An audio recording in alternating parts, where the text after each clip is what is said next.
In this video, I'm going to run you through what regional rail passes are and how they work. Then I'm going to explain the three-step process for finding which passes you should consider. And finally, I'm going to show you the exact method for pinning down the number one pass for your trip and make sure that it's going to save you an absolute fortune rather than be a complete waste of money. The vast majority of passes are offered by Japan Railways, which is also known as JR, the country's largest railway operator, with an extensive network, and this means you can get pretty much anywhere using their trains. Now, helpfully, JR offers a wide range of passes, but this is also incredibly unhelpful because there are far too many passes. With lots of different rules, prices, coverage areas and durations, it's a faff and a half to figure out which one to buy. But hey, don't worry, I've got my head around things, and so will you in a minute. There are some things that are straightforward. All the regional passes work in the exact same way. You get a kind of card ticket that you put into the ticket gates whenever you get on and off of trains. Regional passes also last for different lengths of time, between 1 and 10 days, but those days have to be used consecutively. This means that with a 5-day pass, if you start using it on a Monday, it's going to end on Friday. You can't pick and choose the days that you want to use it. So choosing a regional pass is a lot like hiring a new tea barista.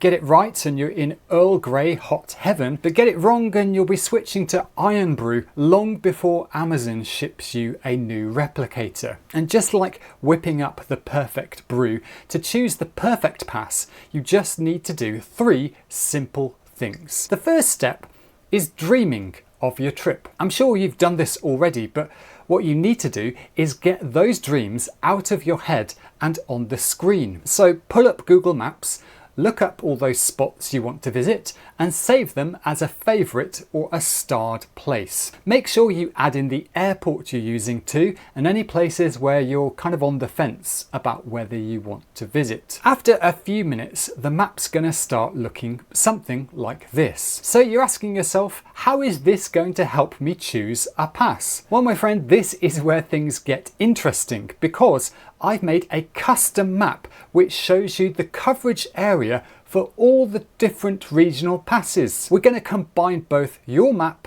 of favourites and my map of regional passes to make picking the right one child's play. So in step 2, we're going to see which pass matches with the places you want to see. To use this map, click the link in the description, then hit the 3 little dots, then choose Copy Map. Choose a nice name like Pass Mega Map and hit OK. Now, after you've done this, it looks like you're at Google Maps, but you're not. So head to Google Maps proper, hit the saved icon, then the Maps label, select Pass Mega Map, and wham bam, Marmite's not jam, you are done. At this point, you can see the places you want to visit, as well as the coverage areas for each of the different regional passes. So you can quickly see which pass will get you to the majority of spots and which places fall outside the coverage area. For example, in this itinerary, I'm flying into Kansai Airport and I want to visit Kyoto, Naoshima, Tottori, Hiroshima and Izumo. So I can see that the Kansai Hiroshima pass will cover all of those spots except for Izumo. I could drop that place, or I could choose the Sanyo Sanin area pass, which covers all of those locations. So in this second step, you can identify the best passes for your trip. You can spot the destinations that you might want to skip, or just buy single tickets to get there. Now, just because you've found a pass that matches up with your itinerary doesn't necessarily mean it's a good deal. The problem that so many visitors have is that they have zero clue about how much train journeys actually cost. But don't worry, I've made things super simple here too. So in step 3, you're going to take your itinerary and figure out what it would cost with individual tickets. If the regional pass you found isn't cheaper than the total, you might want to skip it. But Do remember that one of the big advantages of any pass is the all-you-can-ride element, meaning you can easily do spontaneous journeys that you have no idea are going to happen while you're planning.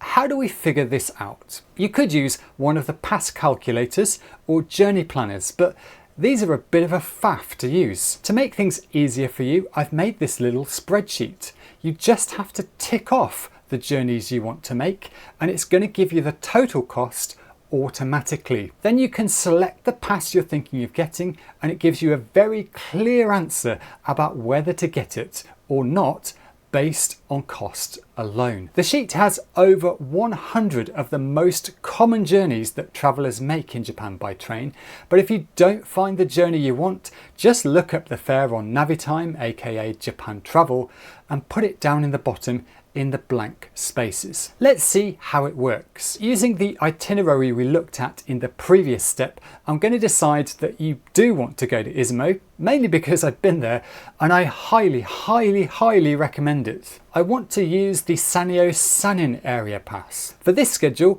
you'd stay overnight in different cities, so we just select one way for each journey. If you're using one city as a base and doing day trips, you'd want to select return. Anyway, it's all totaled up. I just need to select the Sanyo Sanin pass, and you can see straight away that we shot straight past the price of the pass. It's a no-brainer to get this one. But we're not quite done with this tool, because to help you out even more, I've added this second tab with all the basic data for each regional pass. There's the price and duration, plus links to JR's detailed coverage maps, rules for each pass, as well as affiliate links to Klook, where you can buy these passes. Buying from Klook is a really easy way of supporting my work on this channel, so if you want to say thanks for all the time and effort that goes into videos like this, you know what to do. So in theory, you've picked yourself the perfect pass, but in reality, some of the passes have some enormous hidden drawbacks, while others are gold pressed platinum sprinkled with diamonds. So if you want to know my personal top picks and which passes I'd avoid like the plague, this video up here is the one you'll want to watch next. See ya!